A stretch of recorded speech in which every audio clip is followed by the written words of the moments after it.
What is good, Raptor fans? I mean, if you're a fan of the Toronto Raptors right now and you're a little bit sick, frankly, of rooting for losses and watching the lottery odds and all that stuff, well, you're in for Christmas time right now because basically what we have is Raptors Christmas. Okay. Because it is March Madness time. And I don't know about you, but I spent most of yesterday glued to my TV screen watching a whole bunch of really young players show out. And yeah, we've got some disappointments because we're not going to see a lot of certain players, but what we did see was impressive for the most part.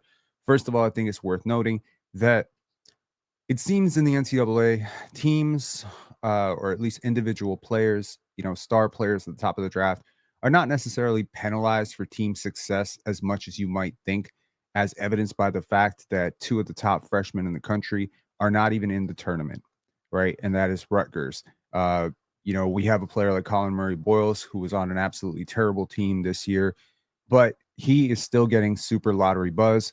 And I think that, as much as you wish that every one of the top 30 prospects in this draft were in the NCAA tournament so we could see them in those high pressure moments and see how they react and see if there's an extra gear or maybe see if they choke up in those big moments. I think what we've seen through, 30 plus games of an NCAA season is quite a lot. And obviously the board is going to shuffle quite a bit. But this is a nuanced discussion. We need to talk about a few things. And specifically, all drafts are different, right? Drafts have strengths, weaknesses, they have hot spots. They have, some drafts are deep. We've talked about it before, where certain drafts are flat in the middle. Some drafts are very top heavy. And I do think this is a draft that has two key features, three key features if you're a Raptor fan. Number one, yes, it is very top heavy. There is a man at the top of this draft that is head and shoulders above everybody else. I don't think it's close, and that's Cooper Flagg. And obviously, if you're listening to Masai Ujiri and Bobby Webster praying to the lottery gods, clearly this is a team that wants Cooper Flagg. The idea of pairing Cooper Flagg with Scottie Barnes and Brandon Ingram is frankly terrifying. If I'm another Eastern Conference team and I think about having to guard those three players for the next 5 years, I am terrified. So, but that's a pipe dream. The Raptors have fallen to seventh. There's almost no chance in hell that they're going to get any higher than seventh because the Philadelphia 76ers do not know how to win a basketball game right now. And it seems like the Raptors don't know how to properly lose a basketball game. And these are two teams going in very different directions with very different strengths of schedule. And so it's pretty obvious that what's done is done. Okay, what's done is done. Philly not coming back, Brooklyn not coming back. So if you're the Raptors right now, from now till the end of the season, the goal is really to maintain. And you might think, shoot, Rob, we don't have a chance at Cooper Flagg. We don't have a really great chance at Cooper Flagg. Obviously, the seventh team can move up to the first. Do we have a chance of, do we have a chance at Dylan Harper? That would be great.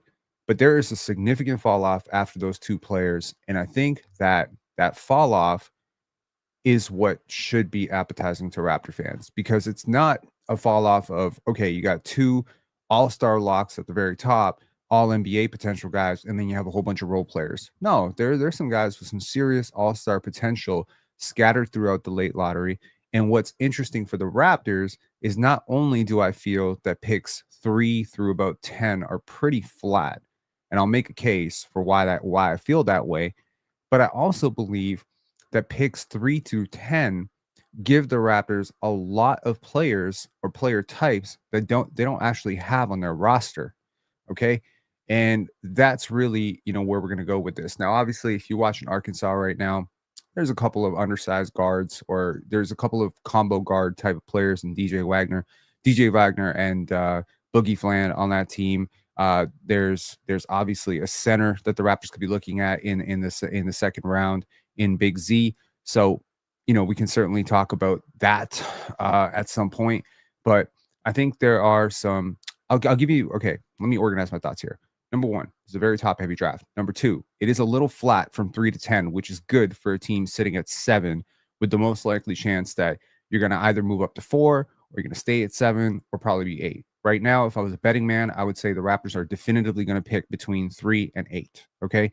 It's a good range to be in, which means you get your pick of the litter of these flattened all-star potential guys. Okay. The third thing I said was that it features a lot of players that you don't have. Bigs, frankly, young bigs, you don't have them. You don't have a definitive power forward two-way type of player. And I also say that there's a lot of system fit overlap. Not only is it that you're getting some players that fit a need that you don't really have on your roster, but there's also some players that fit ideally with how you like to play basketball. So let's get into a little bit of that by talking about the bigs. Okay. And now there's some bigs that are in talk for lottery. And then there's some bigs who might be available with that Portland pick. Now, Portland keeps winning games, much to, the dismay of Raptor fans. Portland might end up in the play-in, but they're probably not going to make the playoffs. They're a very young team. So most likely that pick is going to fall between 38, 39, and 42. 43 is the max. And I think some of these bigs are definitely going to be there in that range. Now, what about that first range, the lottery pick?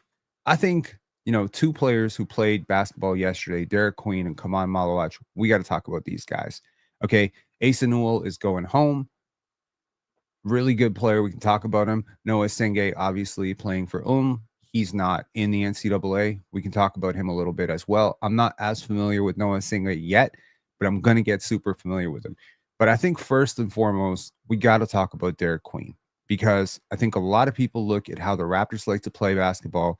They look at this very toolsy, high feel, nimble but not bursty, big, 6'10", wide shoulders, wide base, good playmaker, not a great shooter, not a great defender, but they see it and they're just like, oh, this could really work with how the Raptors like to play basketball. Look at what the Raptors are doing with somebody like, I don't know, Orlando Robinson, right? Derek Queen fits right into that, right? Look at what the Raptors are doing with Jakob Poeltl. Derek Queen fits into that too. Plus, he's got some elite transition playmaking skills. He's definitely got solid touch around the basket. He's got some shooting potential. I understand the three-point shot is super wonky right now. It doesn't look very comfortable when it's going up, but the Raptors have shown an ability to develop the three-point shots of Jamal Shed, Jonathan Mobo, and I would argue he's certainly ahead of those guys at the same age as a shooter. He's a little bit old for a freshman. I think that's worth noting. But man, he is really, really skilled. His ball skills are incredible. He has like real manipulation dribble. You know what I mean? He's got it on a string. For a center, now, if you're looking for NBA comps, here's some I've heard. I've heard Alperen Sengun. I can see that. I've heard Jahlil Okafor with better playmaking. I don't agree with that too much. I've heard Zach Randolph. That's probably more of an aesthetic thing. I think I see a little bit of Domantas Sabonis in him as well. A very, very, very poor man's Nikola Jokic. I will point out that he has a negative assist to turnover ratio, so any Jokic comparison should be very much with a grain of salt. What about the downside with Derek Queen? I don't love his fit on this team. I'm gonna be honest. If you didn't have Scottie and you didn't have BI, I'd be all over this. He's probably better suited to play 4 with a rim protecting big that you really don't have. You don't have Nick Claxton. You don't have Evan Mobley on this team. He plays best with a shot blocking big. So that to me is sort of the summary of where I am on Derek Queen. Now, the upside could be enormous. The upside could legitimately be all NBA. He has that type of upside. But the defense is always going to be a question mark. Now, I'll tell you his ace skill in the hole, hand-eye coordination. He has some of the best hand-eye coordination for a 6'10 player that I think I've ever seen in my life. This dude is so coordinated with his body, and he is so coordinated. And I have almost never seen hand-eye coordination in a big result in a bad player in the NBA. So I think the floor is exceptionally high. I think the upside is like probably a third-team All-NBA type of guy who stuffs the box score across the board. But I don't think the defensive concerns are going to get better in the NBA. Big difference between the NBA and the NCAA is what is a big ask to do and how much space you ask to cover. I see a player who has questionable, very questionable motor at times. He needs to get in better shape. He obviously has had some ups and downs with the conditioning. See, Chris Webber was an incredible athlete. And while Derek Queen is not a bad athlete, he doesn't quite have the burst. But I get where you're coming from with that one. I think Chris was a better playmaker. I think he has this wide caboose as well. It's the Kyle Lowry thing. You know, this is the craziest comparison, and you're probably not going to see it. And it's probably going to sound like I'm absolutely off my rocker. But sometimes he reminds me of a 6'10 RJ Barrett. The way he gets downhill, he's not a above the rim finisher. He has a lot of dunks on the season, but he's not necessarily bursty. He's just crafty.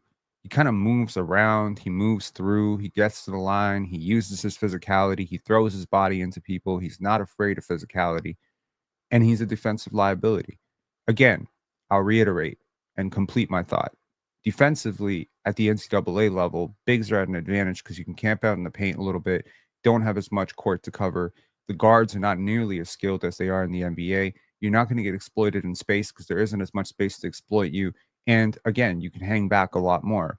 In that role, his hands do a lot of the heavy lifting here. He has active hands. He can get in the passing lanes. He can contribute a little bit. He can block a couple shots, but he's definitely a four.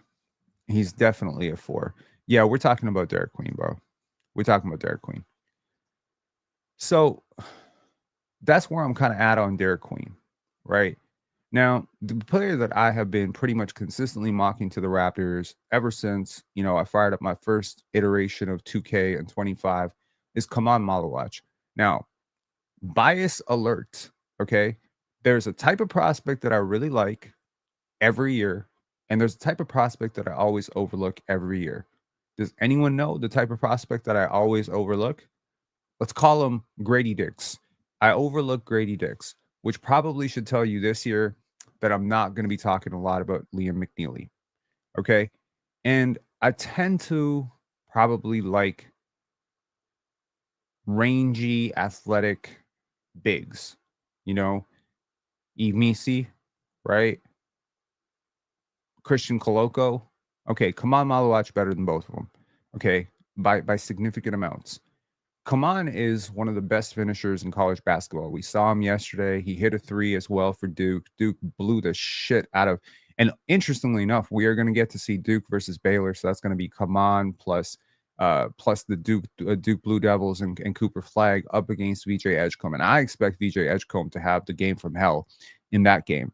But Kaman is exceptionally raw, but exceptionally suited to what the Raptors need. You need a big with shooting upside. You got it. I don't know about how high I am on his playmaking, but I think Darko can work with him to make him competent. He's a pretty good screener. He catches everything around the rim. Great touch around the basket. I love him. I love him to the point where I would consider him probably in the top 5. Now, I'm probably higher on him than any person I've ever talked to. So please take this with a grain of salt. I love this dude. I don't know if the Raptors will feel the same way about him. It's worth noting that the Raptors are very in with his camp. They've known about him for a very long time. They definitely scouted him when they were scouting Ulrich Chomsky. He has a good relationship with Ulrich. He already is known to the Raptors. He's known to Masai. He's known to their to their coaching staff. And you know what? He's been relatively healthy for a 7'2" guy. I think he moves very well for 7'2". I feel like he moves like a guy who's about 6'10". He's very fluid mover around the court. I really liked his performance for South Sudan this past summer with the Olympics team. I just think that this is the type of player that the Raptors desperately need on their team. I think he shores up so much of their defense. And look, the Raptors have been a top 7 defense over the last 10 games. They've been one of the better defenses in the league since January 13th. He changes everything. You don't have a single player on your team like this. There's not one. You think Chris Boucher is a good defender because you're an idiot. Chris Boucher is not a good defender. Jakob Poeltl is not a great defender or a good defender. He's a average defender. You don't have a big who is a good defender in this at all. Not one. Not Colin Castleton, not Orlando Robinson, not Kem Birch previously. You haven't had one in a really long time. Okay. The last one was Marc Gasol. So, and maybe, second year, maybe like early in the Serge Ibaka time, he was good. Not great, but good. You just haven't had a Jared Allen type. You haven't had that. And this is that. Okay. The floor is exceptionally high. The ceiling is even higher. I think he has all NBA upside. I think he and Derek Queen have shaky all NBA upside. Now, obviously, it's a very, very small chance to make all NBA.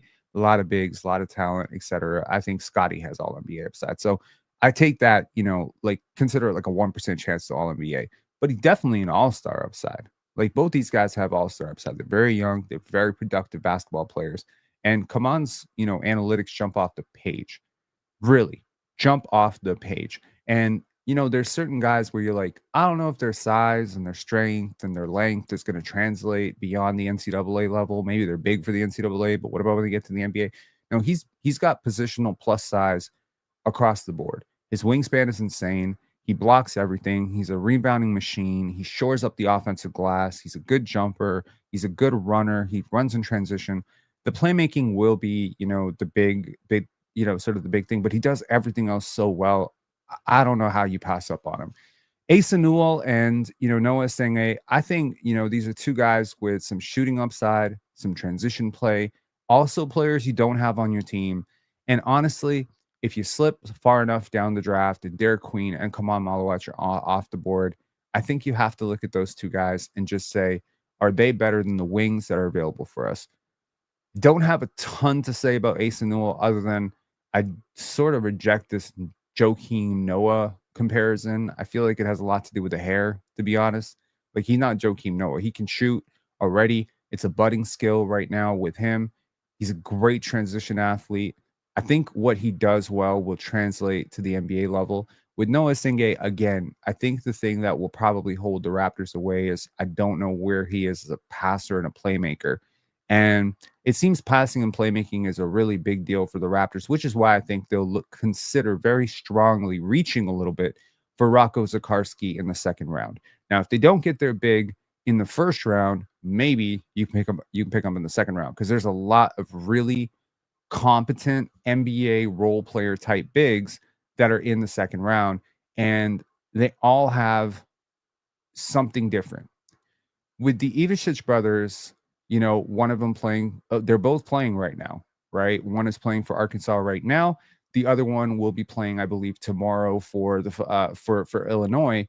And they've both got something unique. They're both shooters, right? One is clearly better than the other. Both highly productive. Both have, let's just say the Balkan roots, which might make Darko a better coach for them.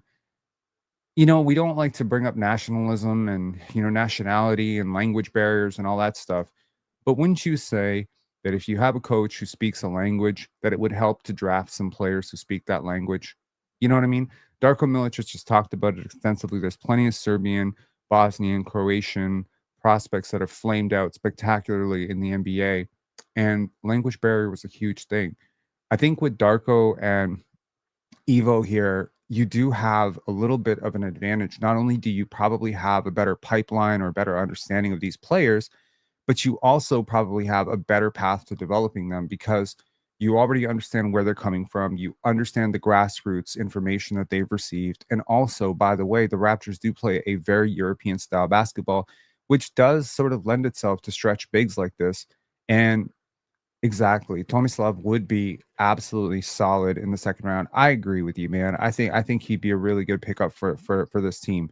So that's kind of where I'm at with the bigs. What they all present, what all 8 of these bigs present to me. Oh, I didn't even talk about Ryan Kalkbrenner. So a little bit of the older prospect. I think he's 23. He's benefiting from the 5th year. His team did get through, if I'm not mistaken, yesterday. Creighton got through, so you'll get to see him again in the round of 32. And just an elite shot blocker. evolving three-point shooter, not a great three-point shooter by any means, not a great free throw shooter by any means, but solid. It's not quite as bad as it was with Jakob Poeltl at Utah. Like, there is some upside here where you could say, okay, like, I can see this moving in a proper direction, and maybe the Raptors can get a 35%, 33% three-point shooter. And again, like, you're looking to be competitive next year. This is a dude who, if he works out for you, could this be your Walker Kessler, right? Could this be that? Could it be a very poor man's Dalton Connect, right? I'm not just trying to compare a whole bunch of white guys to white guys, but that's sort of the vibe you get. Not a great athlete, not a fluid athlete. I think he's going to struggle in space, and that's always something you want to make sure when you look at these big shot blocking, defensive anchor type of guys, the guys who win defensive player of the year in college basketball. You just say, okay, I know you can do it against this guy, but what about the other guy, right? So when you step up a level, I'm sure he's going to have an adjustment period of a couple of years. Maybe the Raptors can be patient. And at the other end of it, especially if you pick him in the second round, I am not suggesting picking him in the first round. Please understand. I think he could have some buzz around 26, 27, 28 if one of those, contenders desperately needs a center to shore up some, 10, 12 minutes for them. I think, like, this guy has Boston Celtics written all over him. I just feel like he's going to get picked up by the Boston Celtics and he's going to be fine for them. But yeah, point being, there's a lot of 6'10 to 7'2 guys. I didn't talk about Rocco Zikarsky. I've been high on him the entire draft cycle, but every single time I look at a mock draft, he falls further and further down. Good feel, good shot blocker, decent athlete, elite rebounder. I don't know why he's falling down. He's playing against grown men in the NBL. I think he's doing a fantastic job. Maybe he's had a little bit of struggles this year, but I think definitely I would roll the dice on him in the second round as my third string big. And oh, by the way, he has a little bit of shooting upside himself. So, yeah. What about Colin Murray, boys? We're going to talk about it. We will talk about it. So let's talk about it. So these are some wings slash guard prospects that I could certainly, see the Raptors looking at. And you know what's interesting? They all have something in common too. Apart from Ace Bailey, it's not exactly an archetype you have on your team. Okay. Now, let's start with Kasparas Yakuchonis. He's been on a bit of a shooting slump lately. There's a lot of concerns about separation at the NBA level. Is he going to be able to get his own shot? Is he a primary or is he a tertiary? Is he more of a secondary? What is he at the NBA level, right? We've seen him in Europe. We've seen him against pros. Now we're seeing him in college basketball. And it's not looking nearly as good consistently late. So this is one player who could probably go 13th if he has a really bad tournament run. And he started out fine yesterday or the day before. But he could also vault himself easily to the third pick. I'm not kidding. He could jump Ace Bailey. He could jump VJ Edgecombe very easily. I think there's a lot to like about big playmakers like this. I think he does a lot of the same stuff that Dylan Harper does. I think he has a really good control of the basketball. He's a very good playmaker. And again, 6'5", 6'6" point guard. Right? That's a valuable archetype. Now, is he a pure point guard? Is he more of a combo guard? Irrelevant. At the NBA level, he's going to play a lot of point. Okay. And I think that he has been really underrated in this draft cycle. He's gone from overrated to underrated real fast. So I'm looking forward to seeing what he does in this tournament. In terms of Ace Bailey, I mean, the numbers don't jump out at you, do they? Right? The free throw percentage dropped below 70%. Nothing in the world would ever prepare you for a guy whose biggest skill coming out was shot making and shooting to shoot below 70% from the free throw line. His team wasn't very good, but that's not necessarily his fault. But he had a disastrous stretch of basketball there. And yet the size and the shot making potential and the tough shot making potential leads most people to say that he is still going to be a top 5 pick in this draft. And it's mainly just hypothetical upside. There is major bust potential here. Major bust potential here. There's also star potential. So you have to take the good with the bad on him. Him and Trey Johnson not pictured here. I have a problem with tough shot makers. I do. I have an issue with players who don't consistently generate great open looks. I have an issue with players who don't consistently see the floor well. I have an issue with players. I mean, you watch my last film breakdown, I was ripping Emmanuel Quickly a new one for all the times that he drove in to help. I'm gonna tell you something. Ace Bailey and Trey Johnson driving to help all the fucking time. And it's not because they're trying to be cute with it, it's because they just don't process the court very well. Now, they're very skilled players. They're exceptionally good at what they do, which is, looking smooth. They make tough shots. They have the hezzy cross, step back, 3-point shot. And when you see those shots in isolation, you're like, great. But then when you look at the numbers at the end of the year, you're like, why is this super awesome offensive player so inefficient? And it's not just because they don't have enough space. Now, obviously, tough shot makers have a lot of boom or bust potential at the NBA level. It really does depend on how much the situation changes with better pieces around them. And that's kind of where you have to really gauge how highly do you believe in their playmaking potential? Because again, tough shot makers could end up being Gary Trent Jr. Tough shot makers could end up being Jordan Poole, or they could end up being Devin Booker or Donovan Mitchell, right? And it really does come down to that question that you have. I haven't known the Raptors to be overly high in the past few draft cycles on tough shot makers. They tend to avoid those players. Keontae George was a tough shot maker. They preferred Grady Dick. So I'm not really sure how high the Raptors are on either one of those players, but it'll be very interesting to see what the Raptors do if they do move up to number 4. Would they still take Kamal Malawach and say, fuck the noise? Would they trade down? Maybe get 7 or 6 or whatever, and then, add some assets on top of that? Or would they just roll the dice and say, okay, we got Brandon Ingram, we got Scottie Barnes. Let's just milk this and let's add Ace Bailey to this as well because it's just the highest upside player. Some people compared him to Brandon Miller. I could see that. But I do think Brandon Miller was better. Now, one of my favorite players in this entire draft cycle was Colin Murray-Boyles. Probably shouldn't be necessarily listed as a wing or a guard here. He's probably more of a big at the NBA level, but he's an undersized big. 6'7" big. People compare him to Draymond Green. You might argue he seems a little bit like Scottie Barnes. It's not quite the athlete Scottie Barnes is. Not quite a shooter. So what is he? He is an incredibly positionally versatile defender who can impact winning in his rookie year. He is going to be a guy that's super high feel, good playmaker, just positionally knows where to be, can use his body, cut off angles. He can guard on the perimeter. He can get in the passing lanes. He's a beast on the, beast with the rebounds. I just really like him. I feel like this is the type of player who's going to have like a solid 13 to 14-year career and contribute to winning. Is he going to be an all-star? No idea. Doesn't seem likely. But the floor is so incredibly high. You can plug him into a million different situations that every single team could use a Colin Murray-Boyles. And I guess for the Raptors, when it comes down to individual, workouts and stuff, I think they're just going to have to look at the measurements. They're going to have to look at the handle. They're going to have to look at the projectable skills. They're going to have to look at the on-ball creation. They're going to have to look at their roster, which is already spacing starved, and just ask themselves, is the defense worth the offensive question marks? Now, here's a player that I haven't talked about once on any of these lives, and he's all the way on the right side of that. And unfortunately, he lost yesterday to the defending champion UConn Huskies. But I got to tell you, for everything Liam McNeely did, for everything that UConn did, for everything, positive that you could say about Alex Caravan in that game coming down in the fourth quarter, in the second half.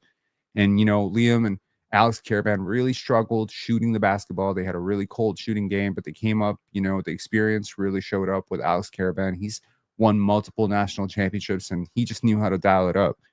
But I got to tell you, Jeremiah Fears blew me away yesterday. Blew me away. He is about the same age as Cooper Flagg. He is still 18 years old. He will be 18 at the time of the draft. Jeremiah Fears has such an elite handle, such an elite control. And yesterday, he really shocked me because not only did the handle show up, not only did all the shot creation and shot ability and the burst and all that stuff show up. His playmaking really impressed me yesterday. Now, it's not necessarily his fault that his team couldn't hit a shot to save their lives, but man, Boss Health Matters said Rob needs to think like Masai and Bobby again. What are all these players' personalities first? I mean, I'll look into that more. I have a particular process of this year's draft cycle that I want to go through. I want to get, you know, 5 games of every single player at different intervals under my belt. And I mean every single player. I mean literally every player. There are about 18 players that I still haven't looked at in the top 75. So I haven't talked about them, but I'm going to look at them over the next couple of days. I'm going to use the shit out of this time that the Raptors are not very good or competitive right now. The Raptors are not going to be in the playoffs to over scout, and I want to come up with the best draft board on the internet. That's my goal this year. No more getting cooked and getting surprised by Grady Dick, okay, and Jacoby Walter. I need to have like the full brunt of this. I need to follow this intensely. So right after we do this, I'm going right back to watching the rest of this game as I'm recording it, and I'm gonna be watching up until midnight. So that's going to be my day. That's going to be my week. I'm obsessed with this. I want to do this right because the Raptors have a chance at maybe 2 to 3 really good young players. And honestly, I suggest it to anybody. Do this because these players end up in the NBA. Knowing about them at this stage allows you to understand them better as prospects. I think if you want a gateway to being really informed about the NBA, the NCAA and EuroLeague is a great way to go.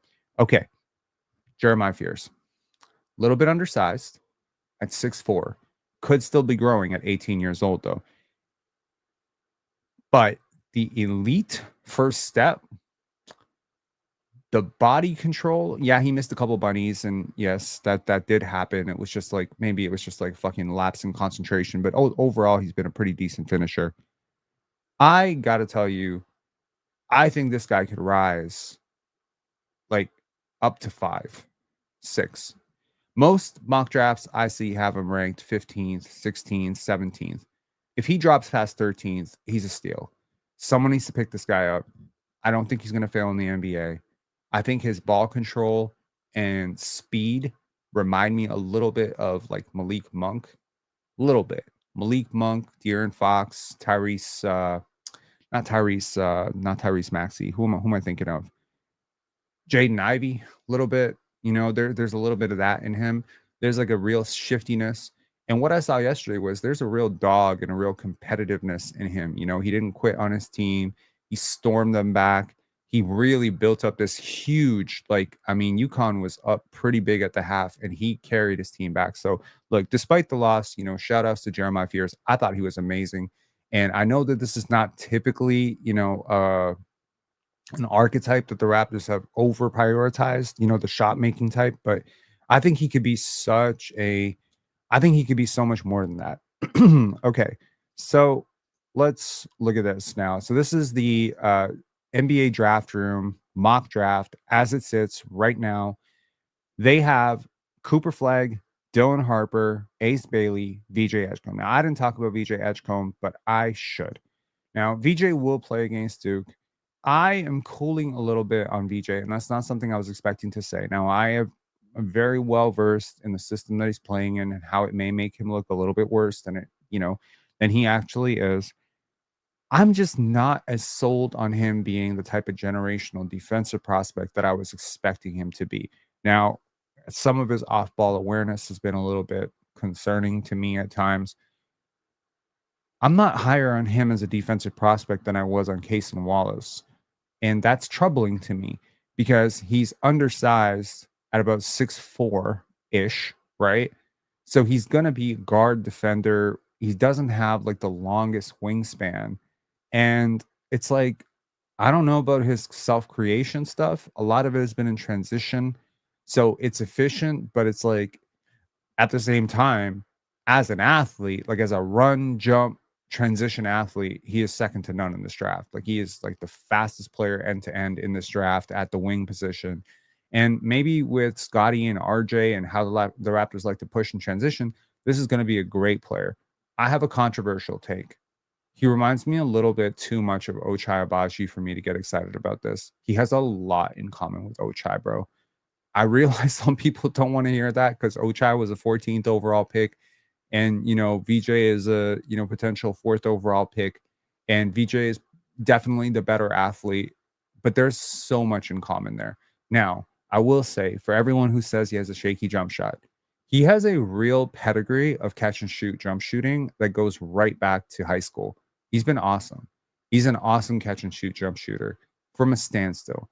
But in terms of that creation stuff, it's a lot of guesswork. It's a lot of hypotheticals. It's a lot of maybe he can, maybe he can't.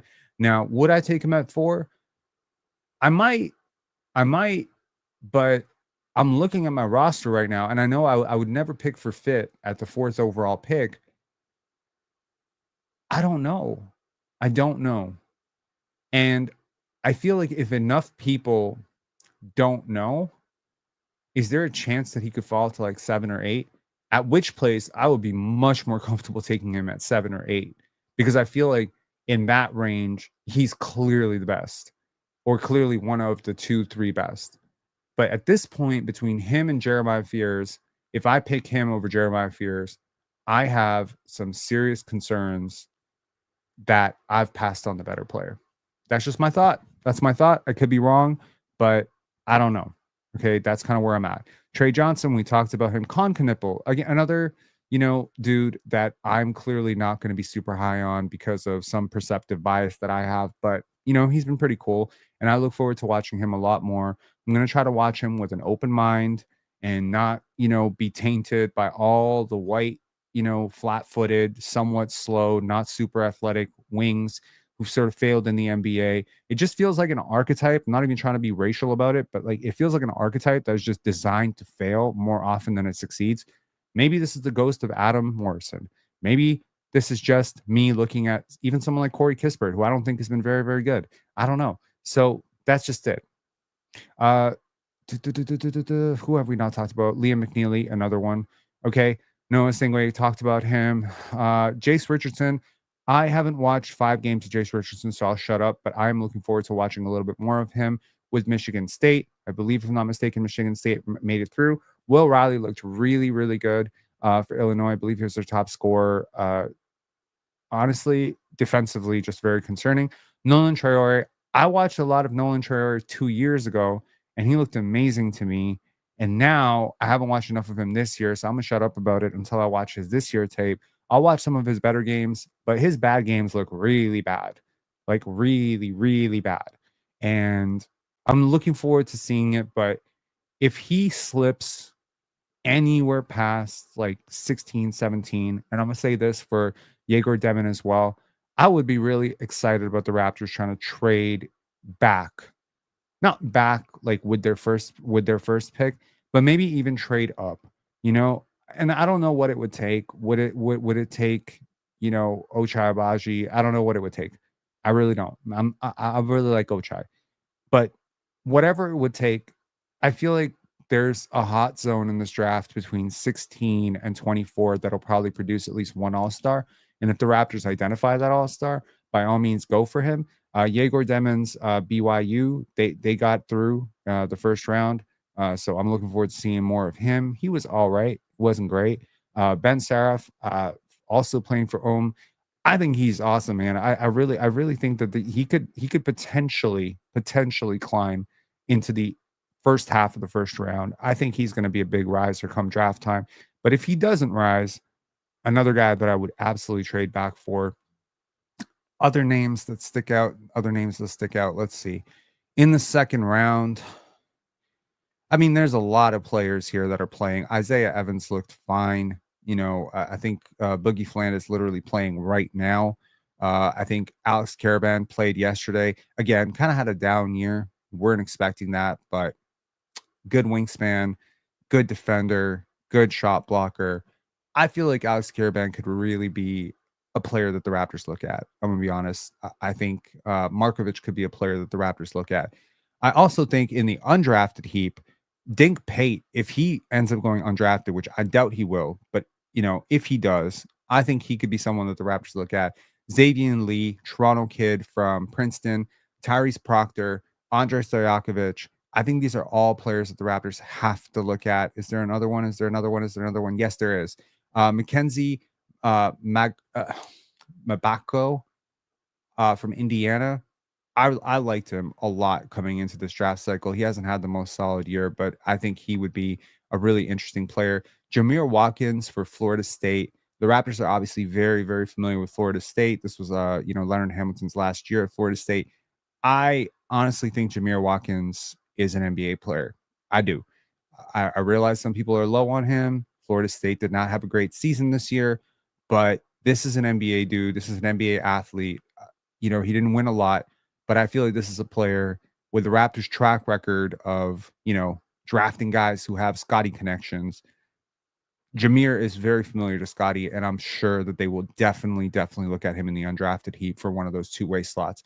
So overall, that's kind of where I'm at with this. There's a ton of talent in the undrafted heap.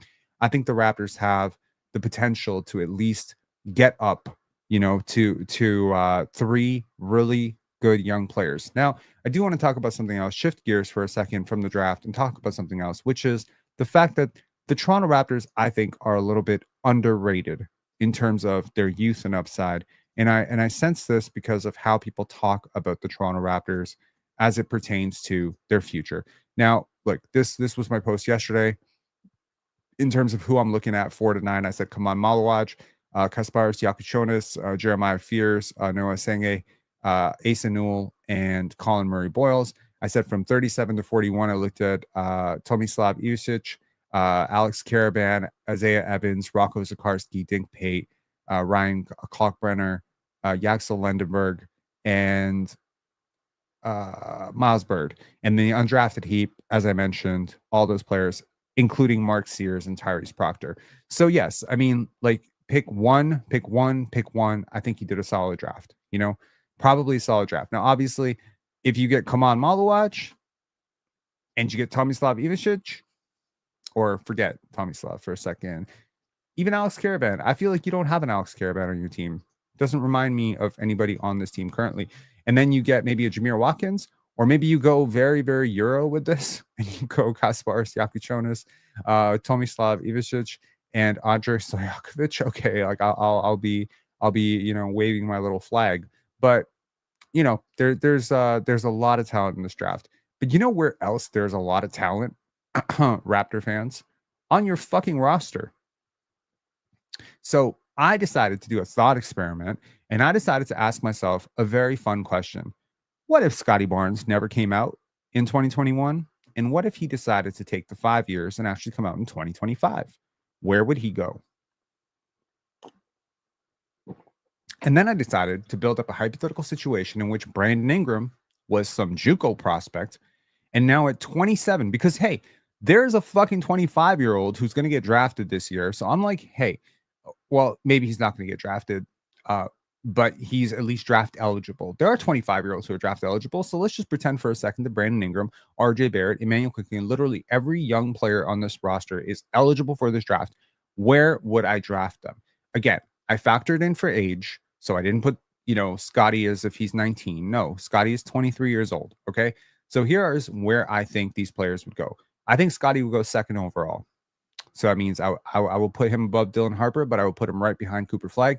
The reason for that being he's 5 years older than Cooper Flagg, and he's not that much better than Cooper Flagg right now. So, I think he's much better than Cooper Flagg right now, but 5 years is a huge gap. So Brandon Ingram, I put it 6th overall. Now, pretty wild for the GM who picks a 27-year-old 6th overall, but I mean, he's a bucket. He's a real bucket, and I assume that he'd be averaging like 37 points per game in college basketball. RJ Barrett, he goes 7th overall. Again, he's 24 years old. He's a bit of an older player here, 6th year senior, but still, he's going 7th overall. Dominated the college level. Emmanuel Quickly, movement shooter, pesky athlete, growing playmaker. He goes 9th overall. Jacoby goes 11th. Grady goes 15th.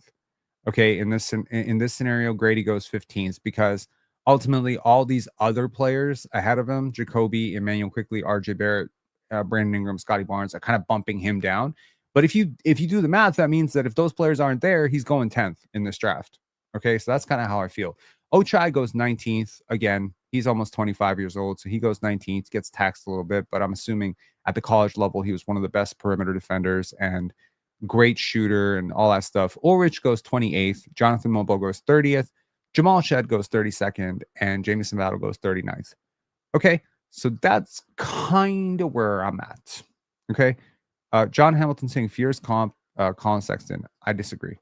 I think Jeremiah Fears is going to be like I think he's going to be a much better playmaker. That's just my view. Maybe I'm wrong. I need to watch more Jeremiah Fears. Only watch 5-6 games this year, but I'll watch way more of him. I know it's not the type of I know it's not the archetype that the Raptors typically go for, but I really do like him. Now, to keep things succinct a little bit, and I do realize there's a super chat, and I will read that super chat before we get out of here. So thank you very much for that. I don't think people realize how good Scottie Barnes and Brandon Ingram are as basketball players. I think so much of the baby is getting washed out with the bathwater. You know, like, yeah, you're having a bad season. Does anyone who watched the Golden State game believe that the Raptors would have lost that game if they were trying to win? There's so many games this year where if the Raptors were just trying to win, they'd be like 9th or 8th in the Eastern Conference, at which point you'd be thinking about them completely differently because you'd be like, this is a playoff team and it's being led by this 23-year-old player. And that player is Scottie Barnes, and he's clearly the best player on that team. And so he's the best player on a playoff team. The equation changes. The problem is, since Scottie's become the best player of this team, they've been really bad. But I think they've been bad by design. And I think that you don't properly factor in how much Brandon Ingram changes this equation. Brandon Ingram is one of the most doubled players in the league. On post-ups, I believe, if I'm not mistaken, he's top 3 in terms of double teams. Pascal Siakam's another one. Scottie Barnes is pretty double teamed as well. The point here being, once Brandon and Scottie share the court together, they both benefit. They're both great playmakers, and their teammates benefit. I also think that Brandon's got a lot to prove. He's got a 2+1 contract, so this is not, time to get fat. This is the time to gun for your next big payday. And I feel like he feels that he's got a lot to prove in this league because he hasn't been an all-star since 2020. I don't know a team in the league that can deal with these two guys on a consistent basis without completely opening up the corners or completely opening up the paint. Will we see Ingram play this season? I doubt it, but I'm going to be honest, he can play right now. I know he can play right now. If they wanted him to play right now, I hope the league does not, launch an investigation and demand that they play him or whatever. But Brian Windhorst is right. This is an ankle sprain that happened like 4 months ago. He's cool, y'all. He's cool. He's cool to play. So at this point, if I am Darko Rajakovic, I'm literally using all of this time over the next 6 months leading into next season to build up Brandon Ingram's biggest weaknesses. I'm taking his game, I'm dissecting it. I'm like, okay, this is what you do well. This is what you don't do well. Everything you don't do well, we are going to fix so that you come out next season and we make you an all-star. And oh, by the way, Scottie, we're going to make you an all-star too. The Raptors should have 2 all-stars next year. That's my big bet for next year. I think both Scottie and Brandon Ingram are all-stars next year. And, there's been some talk about, will the Raptors approach trading RJ Barrett in the offseason? Will they approach him about potentially coming off the bench? I think if he continues to shoot 36%, he can play with these guys. I think the gap here will be that Emmanuel Quickley and Jakob Poeltl need to be much better defenders for that to happen. But I think it's also worth noting the Raptors have been pretty good defensively right now. So, with Brandon Ingram, are you going to get worse? Is Brandon Ingram significantly worse than some of the players who've been playing in his place right now? I don't think so. You get bigger. You get much bigger. And, Scottie at the 3-4 with Brandon Ingram is a problem. It's a problem. There aren't a lot of teams that are designed to stop both these players on the same night. I think Scottie's three-point shooting is going to be the hugest swing skill going into next season. But if he can, hit those threes, we're seeing him right now. He's playing a lot more off of RJ, a lot more off of Emmanuel Quickley. And I think that's largely to prepare him for playing a little bit more off of Brandon Ingram. But that doesn't mean that Ingram isn't going to play off of Scottie as well. I think that's going to happen a lot. I think, Scottie in the center of the court, Brandon Ingram fanned out to the corner, that's going to provide a great outlet. And, it's kind of like James Harden and Kawhi Leonard playing together. Like, yeah, there are certain possessions where it's going to start in James's hands at the top with the pick and roll. And, Kawhi is going to be in the corner or fanning out to the corner. But the thing is that when Kawhi catches the basketball, it's a panic attack. And it's the same thing with Brandon Ingram, right? When Brandon Ingram catches the basketball, it is a panic attack. So overall, I am so excited to be a Raptor fan right now. I know, some people might call that gas. They might say, "Oh, what are you talking about? Look at the Raptors record." Yo, I'm looking at the Raptors culture. I'm looking at the Raptors leadership. Speaking of leadership, I need to show y'all something. And I really hope that I don't get copyright flag for this, because there's a little bit of music to this, but I have to show you something because I feel like this is a relevant point that goes missing sometimes. Give me a W if you saw this on Twitter. Impress us each and every single day with his play, and he's young, but he plays like a vet, so that's great to see. What more kind of like do you need either from yourself or from your teammates in order to close out these types of games? Myself, go up stronger, go dunk the ball, not miss layups, finish this one out particularly. We did a better job. Other than that, we got a bunch of offensive rebounds, and we got a lot of great looks. So I think we did a great job together as a team. I don't know. To be honest with you, I don't know. I didn't have that luxury, so it was, be ready to play or don't play, because we have a lot of free opportunity and a lot of guys playing that haven't really earned it, and not in a bad way, but just we have a lot of young guys that are playing that, on a contender or whatever the case may be, they might not necessarily be getting the same freedom. So.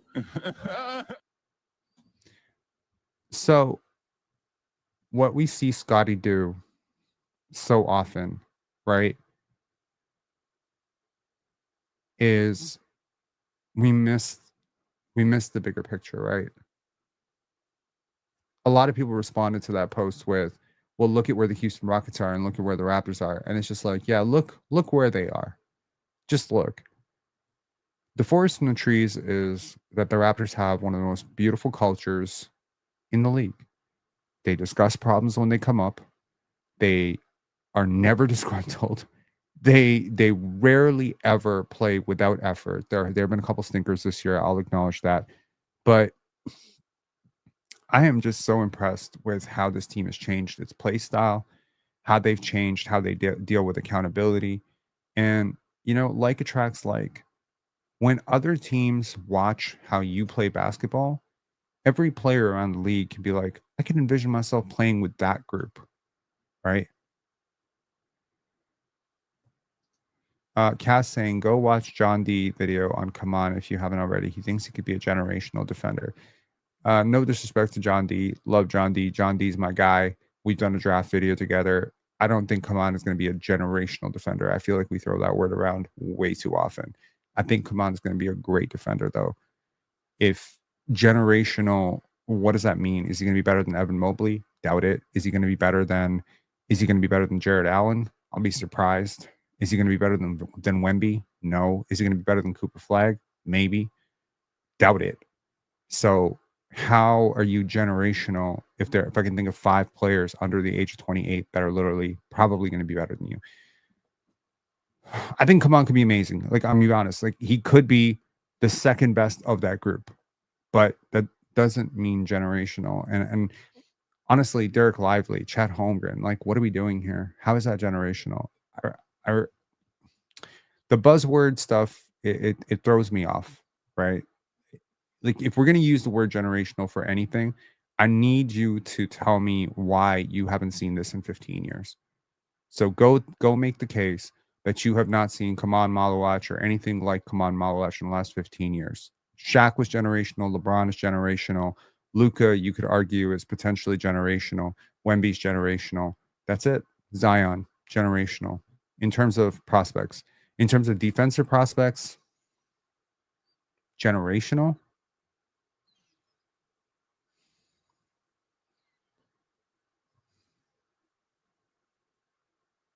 Wemby.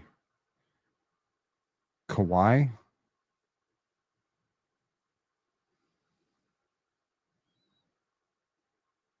I can't think of a lot of generational defensive prospects. Anthony Davis. Yeah, that's 3. Even then, the word generational does not feel right to describe Anthony Davis, but he was the unibrow, not the unicorn, but yes. Anyways, I digress. Super chats. Cast 2929. Congrats on dusting finesse whack in the PCL, Rob. Looking forward to your next debate against Logan. Good luck in the competition, fam. Rob Stradamus. Appreciate you, as always. I have my work cut out for me against Logan. Probably going to be next Sunday, because I have asked for next Sunday, since the Raptors do play on Wednesday. The PCL debates. We are into the round of 16. I think I can pull up the bracket for y'all so you can see what we're talking about here. I think Player's Choice would have posted the bracket. Hang on.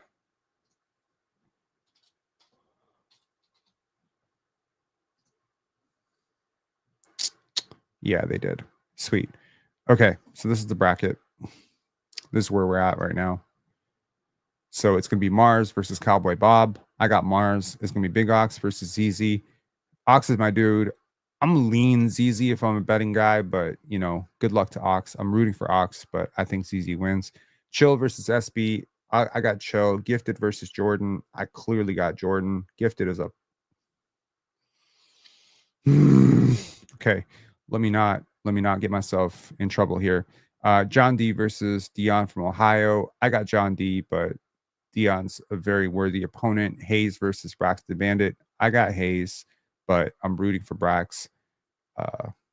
Penn versus Logan. I got myself, but Logan is very good. If any of you are not familiar with the PCL or what I'm even talking about here, I'm sure some of you at least are familiar with Nerd Sesh. Logan is one half of Nerd Sesh. He is a very, very smart basketball mind. I hope at some point, you know, we could have him maybe around the draft time, him or Carson or someone like that on the show or something. I think they're fantastic. I watched a lot of Nerd Sesh's coverage of, and y'all know, I watch only good YouTubers, okay? I don't watch trash YouTubers. I watch NBA Storyteller. I watch Athletic Alchemy. I watch the big channels. I watch Thinking Basketball. I don't watch a lot of trash, okay? I watch pretty, like, if I'm watching 10, 12, 15 episodes of your shit, it's because I really believe you know what you're talking about. Nerd Sesh is awesome.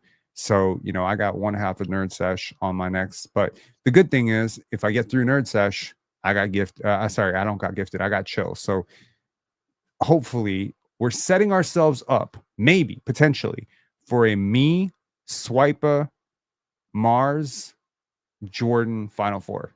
That could happen. That's legit. It could happen. So that would be amazing. Japjeet saying any thoughts on Bennett's Sturts? That is the dude from Drake. I think he's awesome. He's really good. The analytics love him. I haven't watched more than one game of him, so I'm looking forward to watching more. Because again, to y'all who know, right, between Pendants and the Raptors and the panel, I have not had like as much time to just follow the entire NCAA, right? Like, we're talking about certain teams, of course. I've watched a lot of Duke, a lot of Illinois, the teams with the high prospects. But teams like Drake, teams like, okay, I watched a lot of South Carolina as well because I was very, very interested. But teams like North Dakota State, Purdue, even Oregon, New Mexico, Wake Forest, Auburn. What are the teams? VCU, West Virginia. I mean, I watched Florida State for my dude, but like, there's a lot of teams. Marquette, I don't watch a lot of Marquette this year, so there's a lot of catch-up scouting that has to be done over the next couple of days, couple of weeks, couple of months until we head into the draft. But you know what? The draft lottery is in May. We are in March 22nd. We go through March, April, May. Boom, we're right there. Draft lottery. And then June is the draft. And July is summer league. You know what I mean? We're right there. And then September, October, November, December, January, February, March, April, May, June is for me saying told you so, told you so, told you so, told you so, told you so with the Raptors as they go and light this league on fire.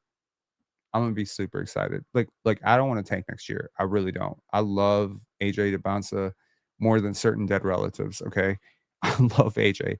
Nothing would make me happier than putting AJ on a team with Scottie and Brandon Ingram. I would literally predict us to win a championship within 5 years of that pairing. But I understand life cycles. I understand Scottie is the guy. I understand BI is in his prime, and we are ready to go. And when you make this trade for Brandon Ingram and you hold him out, you're saying the same thing to everybody. We're going for it next year. And look, load up, get the draft pick, get a player that can be competitive in 15-minute spurts for you, grow him, throughout the year. And maybe by the playoff time, that player is ready to start. Maybe if it's Jeremiah Fears, maybe he's going to push Emmanuel quickly out the door and, you could trade IQ. If it's Kaman Malawach, maybe he's going to push Jakob Pertl into a more ideally suited backup role. And Yak is a really humble dude. I'm sure he would accept it. So look, I am looking forward to this draft, particularly because I don't think the Raptors can go wrong. I have my fingers crossed because I know they're going to fucking pick Liam McNeely and I'm going to have a crash out. But I hope that they get someone that we're all excited about. And look, all I want to say is this. In the pursuit of this draft pick, in the pursuit of lottery balls, do not forget that you have one of the youngest teams in the league. You have a team that is playing a ton of young players meaningful minutes, winning minutes those young players are winning. Do not become that ungrateful, delusional fan base that completely spits on your own players and just ignores the things that you have and just has eyes for what you don't have. Like, oh man, Colin Murray Boyles could really save the fucking franchise. And it's just like, bro, you got Scottie Barnes here. You shit on Scottie Barnes every single day. You think Cooper Flagg going to save your franchise. You're shitting on Brandon Ingram ain't shit. But apparently Ace Bailey's going to save the fucking day. Ochai Baji, I don't know. We should probably trade him for a second round pick. But then you want to fucking take a fourth overall pick and turn it into BJ Edgecombe. And all I'm saying is, yeah, all your players are not going to work out. They're not all going to become stars or all-stars or any of that stuff, but some of these players might. And I think RJ has been very good this year. I think the Raptors have so much. And again, when you listen to Steve Kerr talk about the Raptors, when you listen to other teams talk about the Raptors, even listening to Draymond Green talking about the Raptors, everybody can acknowledge a few things. Darko is a good coach. He's doing a great job. His team plays hard. And I think we can all acknowledge from watching this team all year, they're a team that plays together, plays smart, evolved basketball that is growing towards the future, and that they have a lot of potential to get better. And I'm looking forward to them spending one more summer working with Scottie on that shot, one more summer working on Emmanuel Quickley's, decision-making with the basketball, one more summer maybe, getting RJ a little bit more accustomed to playing defense, one more summer with, Jacoby and Grady getting a little bit stronger. Let's be real. There's a lot of teams in the Eastern Conference that are going backwards next year. There's not a lot of youth and upside on the Boston Celtics. There's some upside on, the Cleveland Cavaliers, but there's also downside on the Cleveland Cavaliers. What if Donovan Mitchell is falling off? There's no player on the Raptors that I expect to be worse next year. No player. Everyone should be better.